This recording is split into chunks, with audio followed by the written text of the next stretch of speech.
तारक मेहता का उल्टा चश्मा।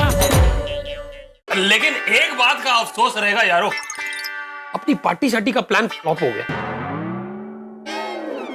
देख जोड़ी, हम लोग बाल बाल बचे हैं। अब ये पार्टी जार्टी का नाम वापस मत लेना। अरे क्यों नहीं लेंगे भाई, जरूर लेंगे। हम लोग कोई पार्टी शार्टी रोज थोड़ा ही करते हैं भाई, कभी कभी तो करते हैं, क्यों नहीं करेंगे। हाँ करनी चाहिए, क्यों नहीं करनी चाहिए भाई। पार्टी शार्टी करना हमारा जन्म सिद्ध अधिकार है। बिल्कुल।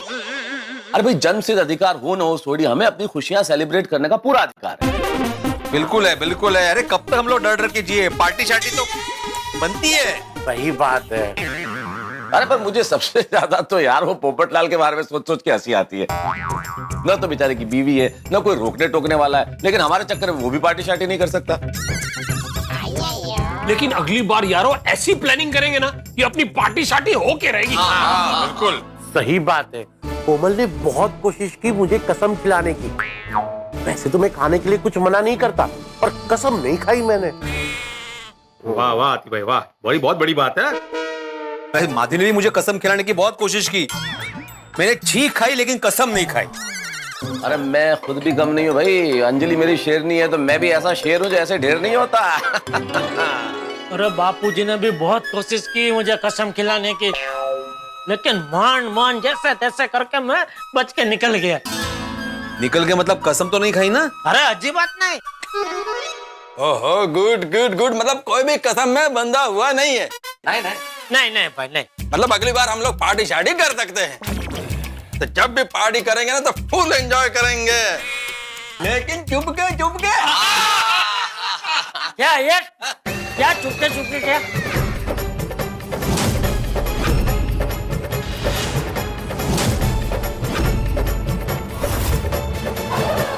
चाचा जी बापूजी आप यहाँ अचानक?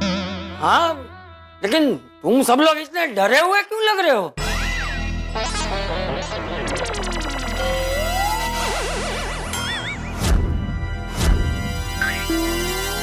तुम सब लोगों के हाथ में क्या है? तुम लोग पार्टी शार्टी कर रहे हो? नहीं चाचा जी, ये लीची का जूस है चाचा जी। अंजलि भाभी ने अपने हाथों से हमें दिया है। मैं लाऊं आपके लिए? अरे नहीं मैं रात को एक बार खाना खा लेता हूँ ना, उसके बाद कुछ खाता पीता नहीं। वो हमारे बच्चों ने बताया कि तुम सब लोग यहाँ इकट्ठा हुए हो, तो इसलिए मैं भी चला आया। बहुत अच्छा किया। ओह अच्छा कि आप यहाँ पे आ गए। हम तो बस रिजॉर्ट में जो मजे किए ना उसकी बातें कर रहे हैं। अरे वाह, सच में मुझे भी बहुत मजा आया था। ऐसा लगा कि जैसे शरीर में नया जोश, नई ऊर्जा आ गई हो। सही बात है चाचा जी। हंसी मजाक से शरीर को जो ऊर्जा मिलती है वो ऊर्जा किसी भी दवाई से नहीं मिल सकती। वो कहते हैं ना कि laughter is the best medicine. आइए ना बाबूजी, बैठिए ना। बैठ गया यहाँ। मैं तो इधर बैठ।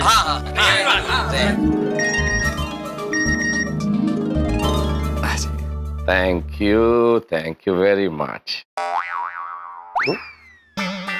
मेहता साहब भाई, कल्ले खुश हो रहे हो, हमें भी तो आओ। अरे नहीं, वैसे कुछ खास नहीं है सोडी। अरे कुछ दिन पहले मैंने एक आर्टिकल लिखा था, तो आर्टिकल लोगों को बड़ा पसंद आया।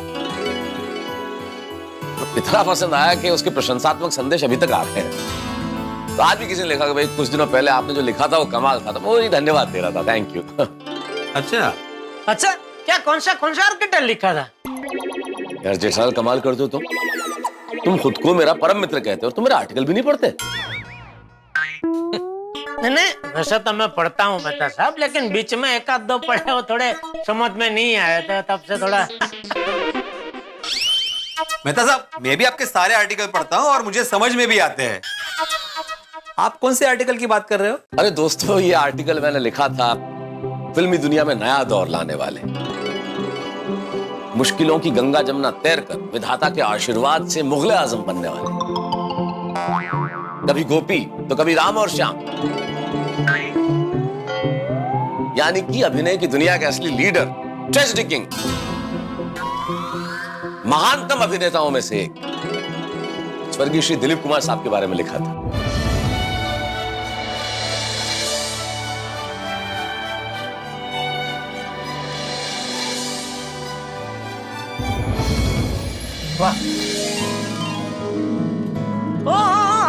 वो आर्टिकल तो मैंने पढ़ा था, मतलब सब जबरदस्त लिखा था, मजा आ गया था पढ़ने में। Thank you, thank you. भाई मैंने पढ़ा नहीं था पर मैंने सुना है, बड़ा अच्छा आर्टिकल था। किससे सुना? अभी जेठापा ने बोला ना, मैंने सुना। अरे भाई दिलीप कुमार साहब का तो व्यक्तित्व ही ऐसा था कि उनके बारे में जो भी लिखो अपने आप अच्छा ही हो जाता है। बिल्कुल बिल्कुल, और वो तो बापू जी का जमाने से सुपरस्टार है। बोलो भाई, आप सब लोगों को भले आज के हीरो हीरोइन पसंद होंगे, लेकिन मेरे तो दिलीप कुमार साहब ही फेवरेट है। तुम सबको पता है, मैं जब जवान था ना तो मैं भी उनकी तरह ही बाल बनाता था। अच्छा।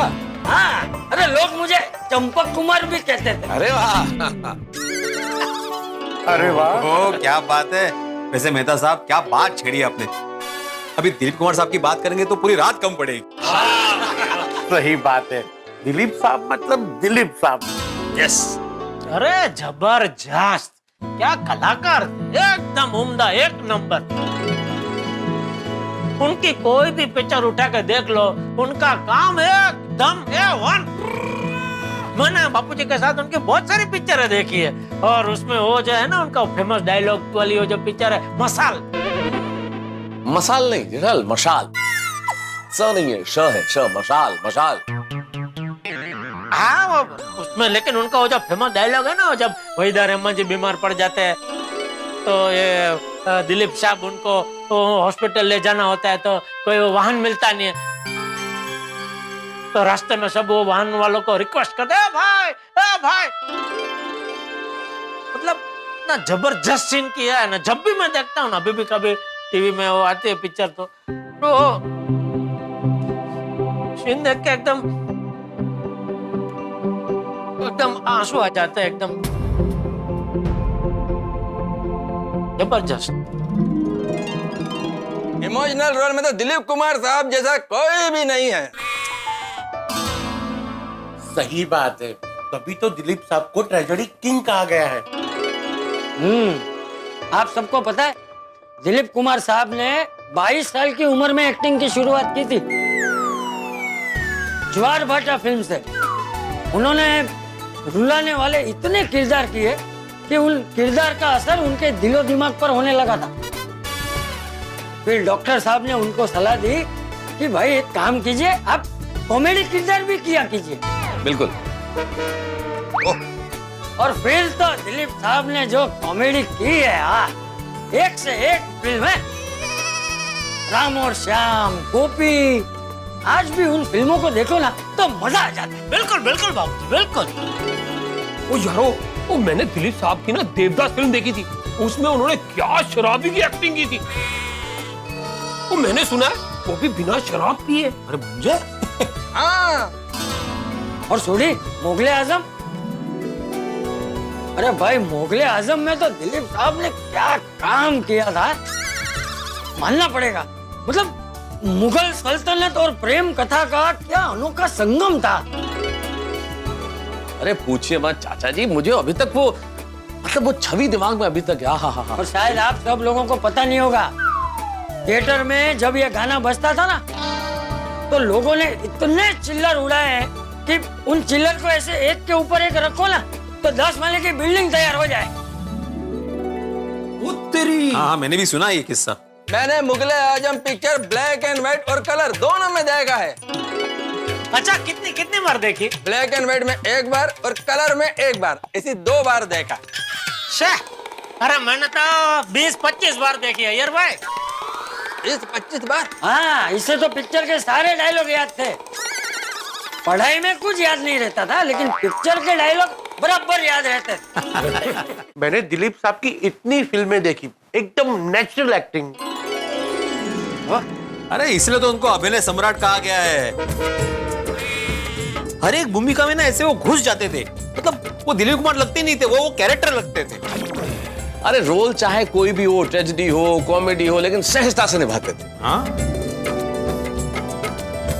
अरे आजकल के बच्चे लोग जिन कलाकारों को अपना आइडल मानते हैं ना, दिलीप कुमार साहब उनके आइडल थे। अमिताभ बच्चन, शाहरुख खान सब इनसे इंस्पायर थे। मेरे ख्याल से हम सब उनके चाहने वाले चाहते थे कि वो शतायु हो, 100 वर्ष तक जिए, लेकिन ईश्वर की मर्जी के आगे क्या हो सकता है। 98 साल की उम्र में ईश्वर ने उन्हें अपने पास बुला लिया। चाचा जी, जो मैंने सुना वो सच है क्या कि दिलीप साहब ने फल भी बेचे और सैंडविच के स्टॉल पे भी काम किया है? हाँ तो अरे दिलीप कुमार साहब फिल्म लाइन में आए ना, उसके पहले उनके पिताजी के फल के धंधे में उनका साथ देते थे और दूसरों के स्टॉल पे उन्होंने नौकरी भी की है। सही बात है, जो मेहनत करता है वही आगे बढ़ता है। इसलिए हमेशा मेहनत तो करते ही रहनी चाहिए। मित्रों, यादों के पिटारे का दरवाजा जब खुलता है तो उसमें से इतनी खुशी निकलती है कि पूछिए मत। अब देखिए ना, दिलीप कुमार साहब के गानों को सुन के आप भी झूम उठे ना। उनकी शख्सियत है ही कमाल की। क्या अभिनय, क्या अंदाज, क्या भाषा, क्या अदायगी। दिलीप कुमार साहब के बारे में जितनी बातें की जाए कम है। बस यही कहा जा सकता है कि किसी के वक्त, किसी के दौर, किसी के जमाने होते हैं, लेकिन दिलीप कुमार साहब जैसे कम होते हैं जिनके हम सब दीवाने होते हैं। तो दिलीप कुमार साहब की यादों का सिलसिला यूं ही जारी रहेगा। हम गीत गाएंगे, झूमेंगे और आप भी घर में बैठ के गाइए और देखते रहिए तारक मेहता का उल्टा चश्मा। देखते रहिए, हंसते रहिए।